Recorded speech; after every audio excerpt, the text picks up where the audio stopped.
Car का वजन 3000 kilo होता है, बाइक का वजन 100 किलो होता है। कार हमें मार डालती है, ये वगैरह फलाना ढिमका। कार में इतने लोग बैठ सकते हैं, बाइक पे इतने लोग बैठ सकते हैं।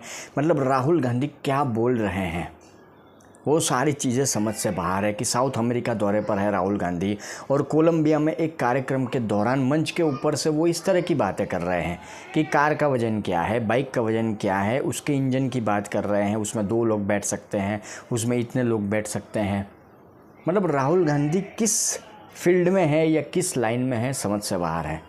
मुझे बराक ओबामा साहब की वो एक किताब की एक लाइन याद आ रही है कि राहुल गांधी एक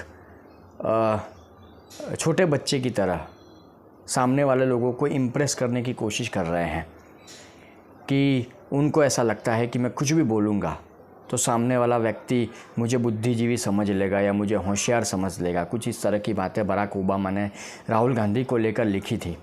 पर राहुल गांधी सारी चीज़ों में फेल है। मतलब बराक ओबामा जी का कहना तो यही था, मतलब उनका यही था। मतलब राहुल गांधी उनको डिफेंड भी कर रहे हैं। कांग्रेस ही कुछ है जो सोशल मीडिया पर राहुल गांधी के इस बयान को डिफेंड कर रहा है कि राहुल गांधी इंजन की बात कर रहा है, राहुल गांधी इसकी बात कर रहे हैं, राहुल गांधी उसकी बात कर रहे हैं, राहुल गांधी बुद्धिजीवियों की बात कर रहे हैं, लोगों को समझ में नहीं आएगा। पर राहुल गांधी बाइक, स्कूटर या मोटर गाड़ी या इंजन फलाना ढिमका पैसेंजर इसकी बात क्यों कर रहे हैं? राहुल गांधी क्या है देश में, हमारे देश में?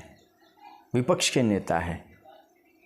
लोकतंत्र की बात वो करेंगे, भले ही झूठी करें, पर लोकतंत्र की बात करें, संविधान की बात करें, मोदी सरकार का विरोध करें, ये सारी चीज़ें समझ में आती है।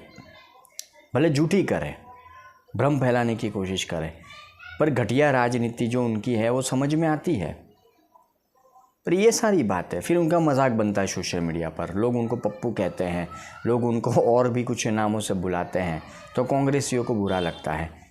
राहुल गांधी की सबसे बड़ी प्रॉब्लम ये है कि वो अपने आप को बहुत बड़ा नेता समझ रहे हैं कि मैं भारत देश का बहुत बड़ा नेता हूँ, और इसी चक्कर में वो उल फिजुल की बातें कर रहे हैं। उनको लगता है कि वो नरेंद्र मोदी से भी महान है, नरेंद्र मोदी से भी बड़े नेता वो हैं, और इसी चक्कर में वो रोज़ रायता फैला रहे हैं, फिर वो देश में हो या विदेश में हो।